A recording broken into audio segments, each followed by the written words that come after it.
जी जी।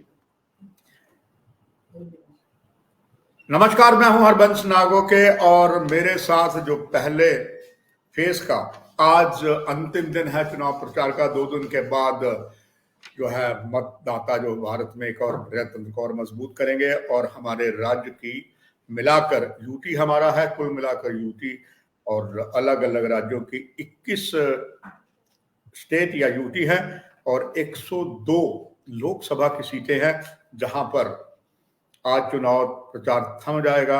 इसमें जम्मू उधमपुर कठुआ सीट भी है और यहाँ वहीं पुनः मैं धन्यवाद देता हूँ। इस समय सीधे प्रसारण में हमारे किश्तवाड़ से जुड़े हैं बलबीर सिंह जम्वाल जी, और आपने पहले भी इसी हमारे तभी मीडिया में देखा। बलबीर जी, आपका बहुत बहुत धन्यवाद। हमें जम्मू कश्मीर का जो मुख्य द्वार कठुआ है इसी लोकसभा का हिस्सा है, वहां से हमारे वरिष्ठ पत्रकार राकेश शर्मा जी जो वो भी 3 दशकों से ज्यादा पत्रकारिता में है और बलबीर सिंह जम्वाल भी 3 दशकों से ज्यादा पत्रकारिता में है।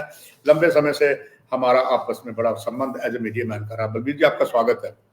कुल मिला के बलबीर जी, जो आज 21 हमारे राज्य हैं या यूटी है उसमें 102 कॉन्स्टिट्यूंसी, अंडमान निकोबार, अरुणाचल प्रदेश, आसाम, बिहार, छत्तीसगढ़ और बलबीर जी इसके बाद जम्मू कश्मीर का हमारा उधमपुर, साथ ही साथ राजस्थान, ये सारी बलबीर जी कुल मिला के 21 हैं। और हम अगर जम्मू की बात करते हैं, आपके जम्मू कठुआ की जो लोकसभा की सीट है, आप जानते हैं आपके 16,23,195 मतदाता हैं। कैसा अभी तक का चुनाव प्रचार आपने देखा वहां पर? पहले आपके ओपनिंग रिमार्क्स, कैसा चुनाव जो है, और आपके इस समय जम्मू कश्मीर की 5 लोकसभा की सीटों में अगर बलबीर सिंह जम्वाल जी सबसे ज्यादा केंद्र बिंदु है, वो है आप ही की लोकसभा की सीट, चूंकि वहां पर 2 कैंडिडेट ही इस कदर के हैं, आपस में प्रतिद्वंद्विता भी है, आरोप प्रत्यारोप भी चल रहे हैं और एकाएक सारा परिदृश्य जो है आपकी इस लोकसभा सीट पे बन गया। आपके पहले ओपनिंग रिमार्क्स बलबीर जम्वाल जी के, कुल जो अभी तक इनका चुनाव प्रचार कैसा है, ये जानना चाहेंगे दर्शक इस सीधे प्रसारण। नमस्कार। ऐसा है कि यहाँ पर अभी प्रचार आज खत्म होने वाला है, लेकिन इस लोकसभा इलेक्शन में हमने ये देखा कि इस बारी प्रचार में कुछ ज्यादा जोर था और कुछ नहीं भी था। का मतलब कि कुछ हमारे जो प्रत्याशी हैं, चुनाव लड़ रहे हैं, उन्होंने हेलीकॉप्टर, एक ने तो हेलीकॉप्टर से इतने दूर दराज इलाकों में दौरे किए और शहरों की तरफ उन्होंने कम ध्यान दिया। वो थे हमारे डॉक्टर जितेंद्र सिंह जी, भाजपा के उम्मीदवार। उन्होंने इस बार किश्तवाड़ शहर में कोई ना रैली की, ना ही उन्होंने कोई मीटिंग की। उन्होंने क्या किया कि इस बार हेलीकॉप्टर लेकर दूर दराज के क्षेत्रों में अपना प्रचार किया और देखने में आया कि वहां पे लोगों की भीड़ भाड़ भी जुटाते रहे। अब ये कहना संभव नहीं है कि वहां जितनी भीड़ थी वो उनके हक में थी, या लोग हेलीकॉप्टर देखने आते थे या उनसे मिलने आते थे। वहीं रही दूसरे कांग्रेस के जो प्रत्याशी हैं हमारे चौधरी लाल सिंह, उन्होंने भी पूरे चिनाब वैली का दौरा किया, 3 दिन लगाए, डोडा, भद्रवा, किश्तवाड़, बलहेस, तो यहाँ सब जगह उन्होंने बाई रोड रैलियां की और एक रैली उन्होंने यहाँ पर की किश्तवाड़ में, जहां पर उनको नेशनल कॉन्फ्रेंस का ज्यादा समर्थन रहा। उसके बाद उन्होंने इस एरिया में कोई रैली नहीं की और ना ही कोई दौरा किया, क्योंकि वो आ नहीं पाए। 15 अप्रैल को उनका कार्यक्रम था कि वह पाडर के मचेल गांव में और गुलाबगढ़ में एक रैली करेंगे, लेकिन इसको हम बदकिस्मती कहें उनकी कि मौसम इतना ज्यादा खराब था कि वो अपना हेलीकॉप्टर लेकर नहीं आ सके। उसके चलते वो हमारे साथ यहाँ पे किश्तवाड़ में वह नहीं जुड़ पाए। वहीं रही बलबीर जी, आपको बलबीर जम्वाल जी रोकना चाहूंगा। हमारे वरिष्ठ साथी कठुआ से जो जम्मू कश्मीर का मुख्य द्वार है, आप ही की लोकसभा जुड़ता है, राकेश शर्मा जी लाइन पर आ चुके हैं। राकेश जी नमस्कार, बहुत धन्यवाद। राकेश जी, दर्शकों को आपकी आवाज पहुंच रही है, जरा मुझे बताइए क्या आप मेरी आवाज सुन पा रहे हैं? बिल्कुल बिल्कुल आ रही है आवाज आपकी। बहुत धन्यवाद। राकेश जी नमस्कार अभी ने कार्यक्रम राकेश शुरू जी, किया तो नमस्कार। आपको नमस्कार दे रहे हैं बलबीर नमस्कार जम्वाल बलबीर जी। जी, कैसे हो? बढ़िया सर, बढ़िया। आप सुनाइए। लीजिए, आप आपके साथी भी आ गए हैं, तो हम तीनों ही पत्रकार हैं और प्रजातंत्र के चौथे प्रहरी हम हैं, सिपाही हैं। जी बलबीर जी, अपनी बात जारी रखें। जो आप बता रहे थे जी, कि थोड़ी तो बदकिस्मत रही। पिछले जी पिछले कल क्या हुआ कि यहाँ पे अनुराग ठाकुर जी, जो हमारे केंद्रीय मंत्री हैं और भाजपा के स्टार प्रचारक भी हैं, उनका एक यहाँ पे कार्यक्रम रखा गया था और उसमें देखने को आया कि काफी सारे लोग उसमें शामिल हुए, क्योंकि किश्तवाड़ जो है वो पूर्व मंत्री हमारे जो यहाँ के विधायक भी रहे हैं सुनील शर्मा जी का एक गढ़ माना जाता है। और सुनील शर्मा जी पार्टी में अच्छी पहुंच भी रखते हैं और प्रदेश के महामंत्री, संगठन मंत्री भी हैं। तो उनकी वजह से यहाँ पर काफी गैदरिंग वगैरह हुई और अनुराग ठाकुर जी ने यहाँ पर जो अपने बयानबाजी या जो भाषण किया, उसके बाद वो यहाँ से चले गए गुलाबगढ़। गुलाबगढ़ में भी उनका अच्छा रिस्पॉन्स रहा। इसके साथ ही हमारे तीसरे प्रत्याशी आते हैं, जो हमारे प्रदेश कांग्रेस के पहले मंत्री भी रह चुके हैं, गुलाम मोहम्मद सरूरी, जो कि आज डीपीएपी जो आजाद साहब ने पार्टी बनाई है, उसकी तरफ से चुनाव लड़ रहे हैं। देखा जाए तो उनका भी इसी इलाके में अच्छा बोलबाला है, अच्छा मार्जिन ले रहे हैं, क्योंकि जब भी यहाँ पे चुनाव हुए तो गुलाम मोहम्मद सरूरी जो है वो इंद्रवाल से एक अच्छी लीड से विजय पाते रहे। पिछले समय जो इलेक्शन हुई 2019 की, हमारे डॉक्टर जितेंद्र सिंह जी भी खड़े थे और हमारे कांग्रेस के विक्रमादित्य जी थे। लेकिन गुलाम मोहम्मद सरूरी का जो इलाका था इंद्रवाल, इंद्रवाल से कांग्रेस को विजय मिली थी, 39,347 वोट मिले थे और बीजेपी को मिले थे डॉक्टर जितेंद्र सिंह को 20,908। ये देखा जाए तो ये वोट जो है वो गुलाम मोहम्मद सरूरी का माना जाता है। और कुछ एरिया ऐसे हैं जैसे बोंजुआ है और छात्रू का कुछ एरिया है जहाँ पे गुलाम मोहम्मद सरूरी की अच्छी पहुंच है। और देखने में है कि जब भी वो रैली कर रहे हैं, जहां भी वो अपना जलसा वगैरह कर रहे हैं, तो वहां पे काफी गैदरिंग हो रही है। बल्कि परसों जो गुलाम नबी आजाद साहब के साथ उन्होंने किश्तवाड़ में रोड शो किया था, रोड शो में भी उन्होंने काफी अपनी ताकत दिखाई।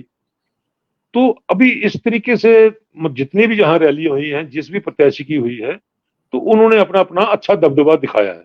अब यह कहना मुश्किल है कि लोग किसके हक में हैं, लेकिन गुलाम मोहम्मद सरूरी अगर कहीं मार खा रहे हैं तो एक जगह पे है, क्योंकि उनका जो वोटर है वो मैक्सिमम गुजर बकरवाल और देहाती वोटर है। और उसमें से कुछ ऐसे वोटर हैं जिनको सिर्फ ये पता है कि गुलाम मोहम्मद सरूरी का निशान, चुनाव निशान जो है वो हाथ है। अभी जो है वो डीपीएपी को मिला है बकेट बाल्टी। अब बाल्टी का जो है वो अगर कुछ धोखे से अगर लोग हाथ की तरफ चले जाए चप्पल तो को या किसी और जी वो इनको नुकसान पहुंच सकता है। वहीं दूसरी ओर एक यहाँ पे आजाद उम्मीदवार खड़े हुए हैं, वो कारा के डीडीसी है महराज मलिक। महराज मलिक है वो अपने तड़ तड़ाव और तू तड़ाव में काफी मशहूर हैं और जहां भी है वो कोई परमिशन की जरूरत नहीं समझते, ना ही प्रशासन की, ना इलेक्शन कमिश्नर की। वो जहां होते हैं अपनी गाड़ी खड़ी करते हैं, माइक लेके 200-500 आदमी इकट्ठा किया और अपना जलसा वगैरह किया।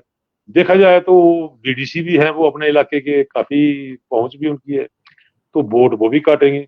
अगर कुल मिला के देखा जाए तो गुलाम मोहम्मद सरूरी और महराज मलिक, और तीसरा हमारा किश्तवाड़ का ही एक कैंडिडेट है बहुजन समाज पार्टी का, वो भी बहुजन समाज पार्टी का भी अपना ही वोट है। तो ये कुल मिलाकर अगर ये तीनों लोग अगर यहाँ से थोड़े भी हाल हासिल करते हैं वोट, तो वो नुकसान जो है वो कांग्रेस का है, चौधरी लाल सिंह का, क्योंकि भैया बीजेपी का बलबीर जो जी, हम जी बलबीर भाई, अब हम चलते हैं अपने साथी, आपके भी हमारे सहयोगी श्री राकेश शर्मा जी के पास। राकेश जी, बलबीर जी ने वहां की किश्तवाड़ की, कह लीजिए किश्तवाड़, डोडा, भद्रवा, यानी कि कुल मिला किश्तवाड़, इंद्रवाल, डोडा, रामबन, एसी, बनिहाल, उसकी सारी स्थिति बताई। और जम्मू कश्मीर का मुख्य द्वार आपके पास है। अभी तक मैं पहले ओपनिंग आपसे रिमार्क्स चाहूंगा। राकेश जी, आपके यहाँ अच्छे अच्छे बड़े बड़े धुरंधर और बड़े वीवीआईपी लोग आए, नेता आए। किस प्रकार का चुनाव प्रचार रहा और आज थम जाना है और प्रजातंत्र के चौथे प्रहरी के नॉर्थ ईस्ट वेस्ट साउथ यानी कि नॉर्थ भी चारों है आपकी नजरें होती हैं। दर्शकों के लिए जानना चाहूंगा, क्या आपकी ऑब्जर्वेशन है कैसा प्रचार रहा और हवा का रुख क्या लगभग एक तरफ रहा या आते जाते रहा? दर्शक जानना चाहेंगे। सर, इस बार का चुनाव उधमपुर कठुआ संसदीय क्षेत्र में पूर्व के दो चुनाव जो 2014 और 19 में कुछ अलग लग रहा है। बिल्कुल ठीक। हवाएं बदली हुई हैं। अब वो हवाएं किस दिशा में ज्यादा जाती हैं वो अभी तो वो मतदाता ही कह सकते हैं, लेकिन इस बार चुनावी माहौल पहले से काफी भिन्न है। जहां भाजपा के उम्मीदवार फिर एक बार केंद्रीय मंत्री जितेंद्र सिंह प्रत्याशी के तौर पर चुनाव मैदान में हैं और दूसरी तरफ उनके मुख्य मुकाबले में जो सब जग जाहिर है कि उनका मुकाबला इस बार भी कांग्रेस से ही होने वाला है। और कांग्रेस के वो उम्मीदवार हैं जो इस क्षेत्र से पहले भी 2 बार लगातार कांग्रेस के टिकट पर सांसद रह चुके हैं, वर्ष 2004 और 2009 में। ये अलग बात है कि वर्ष 2019 में 14 में जहां गुलाम नबी आजाद ने चुनाव लड़ा था और कुछ मतों के अंतर से हार गए थे। और ये आपको ये बता दूं कि जहां अगर गुलाम नबी आजाद हारे थे तो कठुआ में हारे थे। उन्होंने खुद भी चुनाव हारने के बाद ये बयान दिया था कि मुझे कठुआ वालों ने हरा दिया। तो इसका आप साफ मतलब समझ लेते हैं कि इस बार भी चुनावी रण क्षेत्र कठुआ ही है। एक चीज आपसे और जानना चाहूंगा राकेश जी। जी राकेश जी, अपनी बात जारी रखें। जी राकेश जी। इसलिए डॉक्टर जितेंद्र सिंह का जो चुनावी प्रचार अभियान है उसका 80% कठुआ में ही चल रहा है, तो यहाँ ही बिताया है। मेरे जो नॉलेज में है कि गुलाम ने अपना जितेंद्र सिंह सिर्फ एक बार गए होंगे डोडा, किश्तवाड़, उधमपुर में, जहाँ फिर रैली जो 1-2 हुई है जो स्टार प्रचारक आए हैं। उसके अलावा कठुआ में तो उनका प्रचार door to door, ward by ward, गली गली में शुरू हो गया है। आज भी उनका रोड शो है और रोड शो का उनका 2 दिन पहले कोई कार्यक्रम नहीं था। ये रोड शो इसलिए रखा गया कि कल जो रैली हुई सचिन पायलट की लाल सिंह के समर्थन में, उस रैली ने भाजपा की नींद उड़ाई है। उसमें जो भीड़ उमड़ी थी उसको साफ देकर ये कहा जा सकता है कि हवाओं का इस बार रुख बदले हुए हैं। अब वो रुख कैसे काम करेगा ये तो मतदाता ही 19 तारीख को अपना बटन दबाकर बताएंगे। राकेश जी, बड़ा ही दिलचस्प आपने आंकड़ा जो ब्यौरा दिया और जो सचिन पायलट की बात की, क्योंकि वो राजेश पायलट के पुत्र हैं और राजेश पायलट ने दुनिया जानती है और आपको भी राकेश जी याद है एक समय हम एक ही स्थान पर थे और राजेश पायलट गुज्जर थे और उन्होंने यहाँ पर जो आतंकवादी थे उनको भारत समर्थक आतंकवादी बनाया। गुज्जर होने से आपके क्षेत्र में भी गुज्जर बकरवाल ज्यादा है। सचिन पायलट उनके बेटे हैं और राजस्थान में दौसा से वो भी लड़े थे। इनका तो अच्छा प्रभुत्व है। तो दर्शक ये बात समझ गए कि हमारा ना कहूं से दोस्ती है ना कहूं से बैर है। हमने प्रजातंत्र के चौथे प्रहरी का दायित्व निभाना है और निभा रहे हैं और आपने ओपनिंग रिमार्क्स बहुत शानदार दिए हैं। तो जो दर्शक लेट देख रहे हैं इस लाइव को बाद में भी देख सकते। बलबीर जी, मैं आपकी तरफ आता हूं। जैसे आपने कहा कि लाल सिंह के बारे में बताया, ये भी बलबीर सिंह जी जग जाहिर है कि जिस तरीके से आपके इस लोकसभा की सीट में भद्रवा हमेशा सांप्रदायिक दंगों की चादर ओढ़े रहा है। किश्तवाड़ भी उसी लय में आता है और किश्तवाड़ में आपके जिस तरीके सांप्रदायिक दंगे भड़के, जो समय नेशनल कॉन्फ्रेंस में वो क्या रोल है वो आप बेहतर जानते हैं। जो कांग्रेस के धुरंधर नेता थे उसके बारे में भी जानते हैं। उन्हीं दिनों कांग्रेस में सांसद थे चौधरी लाल सिंह और चौधरी लाल सिंह ने जिस तरीके से लोकसभा में बेबाक बात की और वहां पर उन लोगों को लताड़ा जिसमें शायद उन समय वरिष्ठ उनके नेता गुलाम नबी आजाद ने वहां कोशिश की थी उन रोकने की, मगर लाल सिंह का अपना जलवा है, आपको पता, उसने बोलने नहीं दिया और पूरी थंपिंग जो समय लोकसभा में सबने मेजे थपथपाई थी। यानी कि वो जो है सच्चाई बोल रहे थे, उस सच्चाई है जो उन्होंने वहां रखा।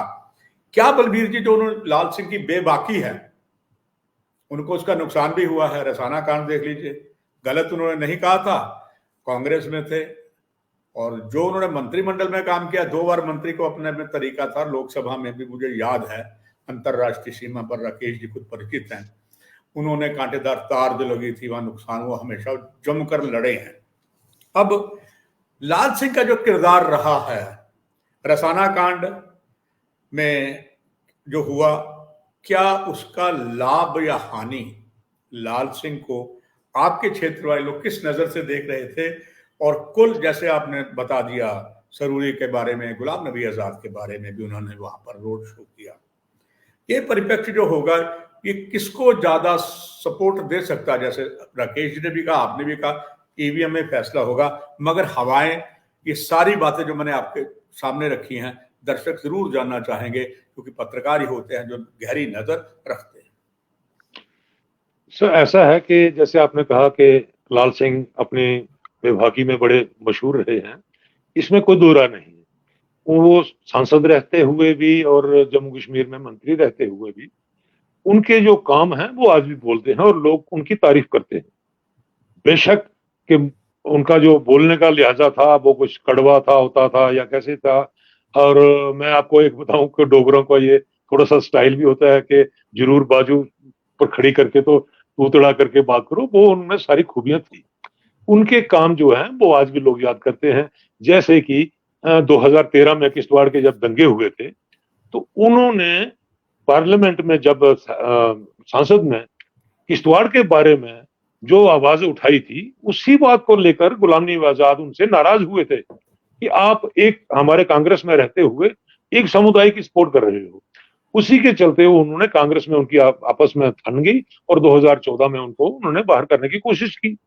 अगर वो 2014 में अगर गुलाम नबी आजाद हारे थे तो कांग्रेस को हराने वाले चौधरी लाल सिंह की वजह से ही हारे थे वो, क्योंकि 60,000 वोटों का मार्जिन कुछ ज्यादा नहीं था जो कि इसमें गुलाम नबी आजाद हारे थे। वो चौधरी लाल सिंह ने दिन रात एक करके और उनको हराने की कोशिश की थी। रही बात लाल सिंह एक कॉन्फिडेंस में चल रहे हैं, क्योंकि मैंने अभी आपको बताया कि लाल सिंह ने सिर्फ एक ही दौरा यहाँ किया हुआ है और ना ही उनका कोई स्टार प्रचारक यहाँ आया, ना ही पार्टी का कोई बड़ा नेता आया। लेकिन उनको और सबको यही उम्मीद है कि यहाँ का जो है खासकर मुस्लिम वोटर वो लाल सिंह की तरफ रुझान है। रही बात रसाना की, रसाना को उकसाने वाले अभी भी कुछ लोग हैं जो कि सोशल मीडिया में उल्टी सीधी वीडियो डाल रहे हैं कि रसाना में इसने ये किया, ये ऐसा कहा, उमर अब्दुल्ला को उस टाइम ये कहा था, फलाने को ये कहा था। वो आज भी सोशल मीडिया में बहुत सारी वीडियो चल रही हैं और कुछ फेक वीडियो भी है। अभी हम कल देख रहे थे कि एक लेडीज कोई स्पीच कर रही है कश्मीर में और कर रही है उर्दू में कि लाल सिंह रसाना के कातिल हैं, वो हैं, ये ऐसे प्रचार बहुत हो रहे हैं। लेकिन हमें जो लग रहा है कि जो मुस्लिम कम्युनिटी चौधरी लाल सिंह के खिलाफ थी रसाना को लेकर और भी बहुत सारे चीजों को लेकर, 2013 के दंगों को लेकर शाना बशाना चल रही है।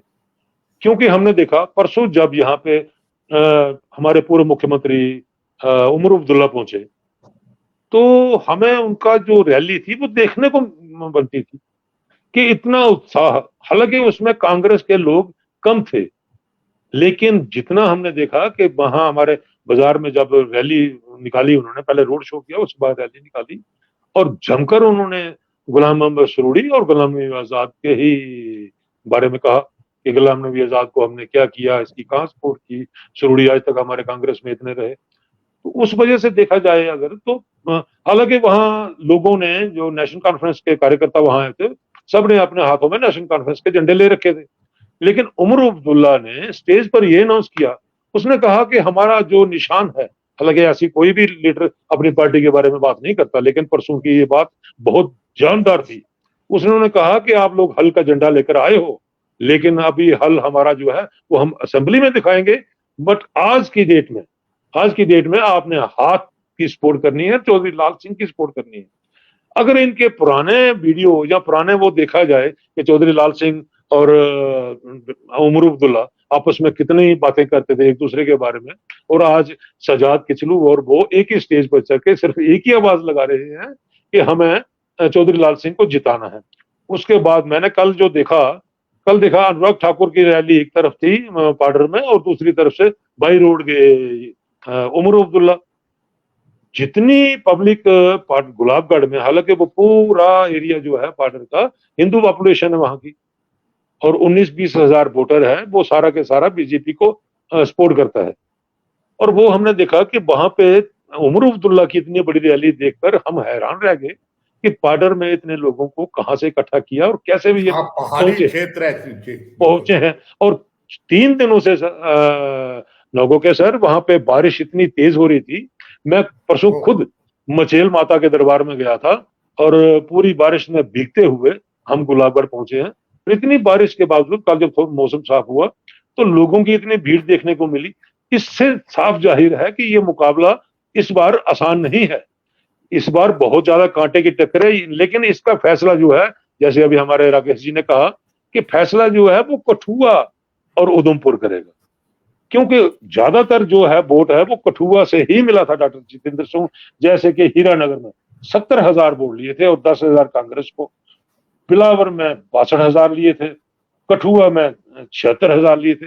ये जो इतनी लीड थी अपने डॉक्टर जितेंद्र सिंह जी की, वो लीड जो है वो कठुआ ही फैसला करेगा।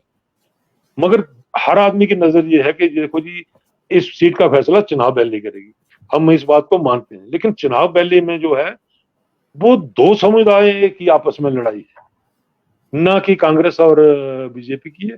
दोनों समुदाय एक एक पार्टी को सपोर्ट में लगे हुए हैं, क्योंकि यहाँ पे आतंकवाद का दौर रहा तो जो हमारा हिंदू समुदाय है वो काफी दुखी रहा इस मामले में।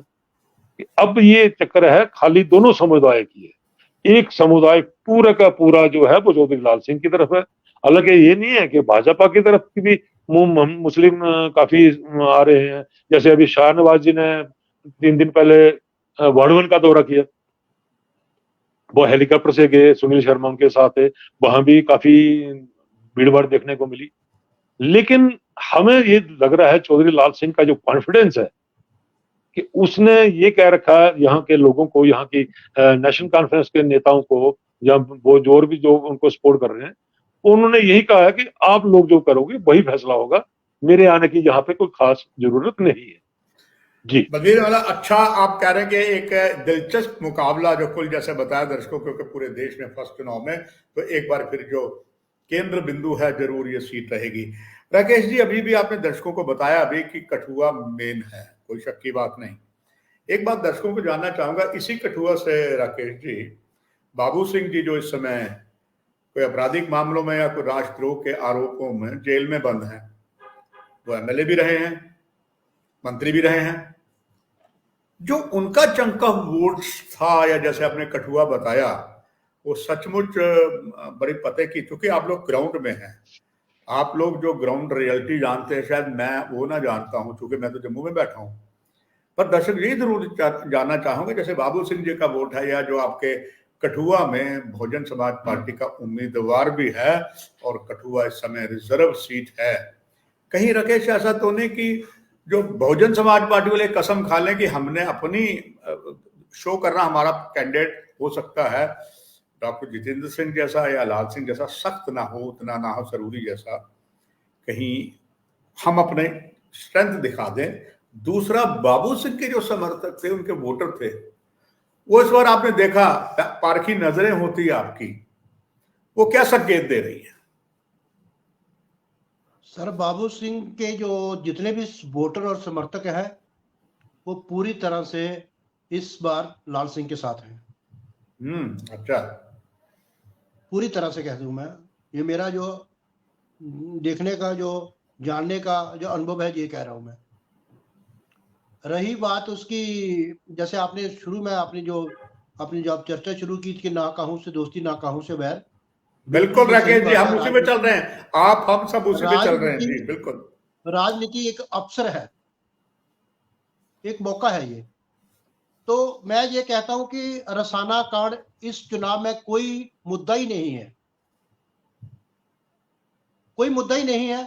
ना भाजपा इसको मुद्दा बना रही है, ना कांग्रेस बना रही है। सिर्फ कुछ कट्टरपंथी लोग अपना करने के लिए कर रहे होंगे, अगर ये मुद्दा होता तो कभी भी नेशनल कॉन्फ्रेंस या पीडीपी लाल सिंह को सपोर्ट नहीं करती, इनको लाल सिंह को सपोर्ट ना करती। ठीक, एग्री। और अगर मैं ये कहूं कि लाल सिंह का रसाना मामले में बिल्कुल स्पष्ट था, वो बिल्कुल उसका वो इसमें कोई राजनीति नहीं की उसने इसकी वजह से अपनी मंत्रालय गवा दिया, उसमें और भी बहुत से स्पष्ट कुछ था। उसके साथ हुआ, बिल्कुल ठीक है, बिल्कुल जो ठीक। सच्चाई थी लाल सिंह उसमें अड़ गया था। तो आज आपको पता ही आजकल ये राजनीति क्या है, उसका क्या रह गया है। मैं आपको ये बताऊं कि सचिन पायलट से मेरी सीधी बात हुई कल कठुआ में, जी रूबरू हुए मेरे से, वाकई वो जाते वक्त मेरा परिचय भी ले गए वो। मैंने उनसे ये पूछा कि आप 2019 के बाद पहली बार लगता है जम्मू कश्मीर में आए हो, तो आपको जहां पे जैसे कि दूसरे भाजपा सरकार जब दावे कर रही है कि जम्मू कश्मीर में बहुत बदलाव आया है, तो आपने देखा बदलाव जहां पे? तो उसने उसने उसने जो जवाब दिया, उसने ये कहा कि हाँ मैं भी बहुत बड़ा बदलाव देख रहा हूं कि यहाँ की जो जनता है वो इतनी उत्सुक है चुनाव के लिए कि कब इसको चुनाव में इसको सरकार को हम अपना बदलाव के वोट के माध्यम से जवाब दें। दूसरा उसने ये भी कहा राकेश जी बस कि जैसे उसने कहा, उसने ये भी जब मैंने पूछा कि आपके जो पापा थे वो भी इसी तरह से 96 में पंडित मंगत राम शर्मा, जब आपके पापा बिल्कुल बिल्कुल अंतरिक्ष सुरक्षा राज्य मंत्री थे, बिल्कुल। तो जैसे आप आज जहाँ लोगों से सीधे मिल रहे हो, वो भी मुझे याद है कि दृश्य 1996 में जब मैं चढ़वाल में था, अपना कोई यही कवरेज कर रहा था, तो वो जैसे अपनी कार से उतरे वो राजेश पायलट, तो सीधे वो 3-4 दुकानदारों से हाथ मिला रहे थे, वो उनका परिचय ले रहे थे। तो आपका मुझे ऐसा तरीका दिखा, वो कहना कि कांग्रेस को जो है ये पूरी तरह से उन लोगों के साथ है जैसे लाल सिंह का जो स्टाइल है ये यहाँ की कठुआ की जनता को पसंद है।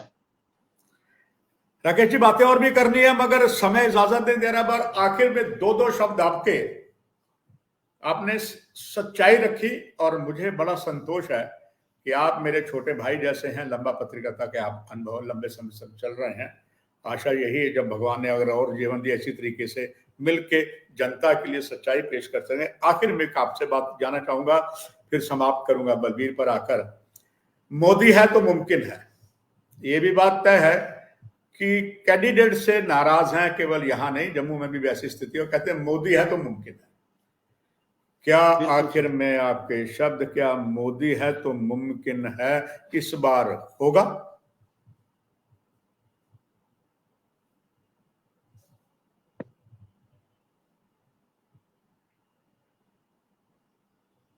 राकेश जी मेरी बात सुन पा रहे हैं? बलबीर जी आप सुन रहा हूं मैं। राकेश जी आपने सर मैं इसको नहीं, ये जो बात है ये मतदाताओं के अंतर आत्मा की आवाज हो सकती है, हम नहीं कहते, लेकिन मैंने जब उसका भाषण सुना सचिन पायलट का, तो उसके भाषण में मुझे अभी तक जो चुनावी प्रचार चला है उसका अलग ही देखा। उसने ये कहा कि अगर कल 2 दिन पहले 3 दिन पहले जहां प्रधानमंत्री ये कह के गए हैं कि जम्मू कश्मीर में हम जल्द चुनाव कराने जा रहे हैं विधानसभा के, तो उसने उसका बहुत अच्छा जवाब दिया कि जम्मू कश्मीर में भाजपा सरकार नहीं, ये सुप्रीम कोर्ट के आदेश पर होंगे। और दूसरा सर अपने भाषण के अंदर जो मुद्दा था राम मंदिर का, उसने भी उसका काउंटर किया कि राम मंदिर भाजपा ने नहीं, ये सुप्रीम कोर्ट के आदेश पर मंदिर बना है, ये भी उसने दिया। और तीसरा उसने बड़ा अच्छा किया कि जो इलेक्टोरल बॉन्ड है उसको भी सुप्रीम कोर्ट ने अवैध करार दिया है। तो ये जो भाषण की उसकी जो अलग, अभी तक मैंने जितने भी भाषण सुने जहां पे जो चुनावी प्रचार में, ये 3-4 लाइनें उसकी अलग थी, तो ये भी काफी प्रभावित करता है मतदाताओं को। और राकेश जी मान लीजिए कि वो तो फारूक अब्दुल्ला के दामाद में उनसे बेटी से शादी की है। मेरा वो अभी दर्शकों के लिए ये रहना बाकी हो गया, हर जगह जो है मोदी है तो मुमकिन है, क्या ये करिश्मा होगा? अनुभव आपका। सर बीच में उम्मीदवार की बात आ रही है, उसको लेकर ये मुमकिन कम लग रहा है। बस उम्मीदवार की बात आ रही है। जी राकेश जी आइए बलबीर जी, आखिर में यही बात आप पर लाता हूं, क्या ऐसा पॉसिबल है? सर, आपकी बात बिल्कुल सही है कि आज की तारीख में इस चुनाव में यही नारा है कि मोदी है तो मुमकिन है। लेकिन कई जगह पर ये नारा थोड़ा धीमा भी पड़ सकता है, क्योंकि जिस तरह से इस चुनाव में करवट पूरी बदली है, तो लगता नहीं है। मैं एक बात बताऊं आपको, जैसे कि इन्होंने नारा है 370 35 से खत्म किया, ये अपना राम मंदिर बनवाया। ये कुछ लोगों के लिए राम मंदिर तो हर हिंदू की एक श्रद्धा है। हर बिल्कुल आदमी चाहता था कि वो बने, बिल्कुल और कोई भी नहीं चाहता कि वो नहीं बने, और हर आदमी इतनी उम्मीदें लगा के बैठा था। ये हुआ कि ये बीजेपी के दौर में बना, तो उसका श्रेय जो है वो बीजेपी अपने सर पर ले रही है। भाई हमने करवाया, हम मानते हैं इसको, भाई उन्होंने करवाया। लेकिन 35 है और 370 को लेकर जो बड़े बड़े दावे किए जा रहे हैं, उसमें देखा जाए तो हम जो जम्मू प्रोविंस के लोग, जम्मू खित्ते के जो लोग हैं, उनको, मेरी नजर में, मैं अपना पर्सनल ओपिनियन दे रहा हूं कि हमें इसका कोई लाभ दिखाई नहीं दे रहा है। क्योंकि हम लोगों ने जो सोचा था 370 हट जाएगा, जहां इंडस्ट्री लगेगी, यहाँ वो लगेगा, यहाँ पे बेरोजगारी दूर हुई, आज भी जम्मू प्रोविंस के 60 से ज्यादा प्रतिशत बच्चे जो हैं वो धक्के खा रहे हैं। और कोई 10,000 की नौकरी के लिए चंडीगढ़ बैठा हुआ, कोई बेंगलोर बैठा हुआ है, अपनी रोटी कमा रहे हैं, बीटेक करके, एमकॉम करके, एमटेक करके। तो ऐसे में हम नहीं मानते कि हम लोगों को कोई 370 का फायदा पहुंचा है। 370 के गुण गा रहे हैं तो यूपी में, बिहार में, मध्य प्रदेश में, महाराष्ट्र में। हालांकि उन लोगों को ये नहीं पता कि 370 था क्या और उसमें क्या था। हम नहीं मानते इस चीज को। हम का मतलब है, मैं नहीं मानता हूं इस चीज को कि 370 से हमें कोई नहीं, फायदा आपका पहुंचा। वाला बलबीर जी हम सभी हैं। बलबीर जी जी जी। और राकेश जी, आपका बहुत बहुत धन्यवाद। आपने दर्शकों को देखा, हमारे दो बहुत ही वरिष्ठ पत्रकार जो बहुत असीम अनुभव रखते हैं, क्योंकि ग्राउंड में है, इनकी बातों से ना कहूं से दोस्ती, ना कहूं से बैर एक बार फिर यथार्थ हो गया है। और मेरे लिए हर्ष की बात है, इन्होंने भी वही रास्ता अपनाया है, क्योंकि दोनों ही बहुत वरिष्ठ पत्रकार मुझे अपना बड़ा भाई का सम्मान भी देते हैं। ये बात तय हो गई है कि जहां तक धारा 370 की बात है, क्योंकि मैं भी तो पत्रकार हूं, मैं भी तो अपनी बात रख लूं चलते चलते। जम्मू वालों के लिए हो ना खुदा मिला ना विसाले सनम, मगर मैं इसका अगर दोष देता हूं तो मैं भारतीय जनता पार्टी की आला कमान को नहीं, यहाँ के नेताओं को दे, किसी की गिग्गी बन जाती बात करने की, और उसी का खामियाजा उन्होंने भी भुगता है और हम सभी ने भुगता है। हमें तो वही कहे, आज सब लोग बाहर के नहीं, हमारे लोग हैं, मगर उन लोगों ने हमें रौंद कर आगे निकला। और भ्रष्टाचारी कहाँ, मुझे कहने की जरूरत नहीं, माफिया कहाँ कहाँ पहुंच गया और कितने लोग, और वो चाहे राकेश जी का एरिया आप कह रहे को सिद्ध हो गया। और ये भी बात सिद्ध होगी कि मतदाता जो है वो बहुत ही अनुभवी है, और अब वो 5 साल का आक्रोश की ज्वाला जो उसके अंदर धधक रही थी, वो ईवीएम पर बताएगा कौन सच्चा कौन झूठा। आप दोनों का धन्यवाद। दर्शकों, आपसे भी इजाजत, आपसे पुनः यह प्रण लेते हुए, सच्चाई को ना हमने छोड़ा है ना छोड़ेंगे। नमस्कार। Thank you Balbir, thank you Rakesh ji.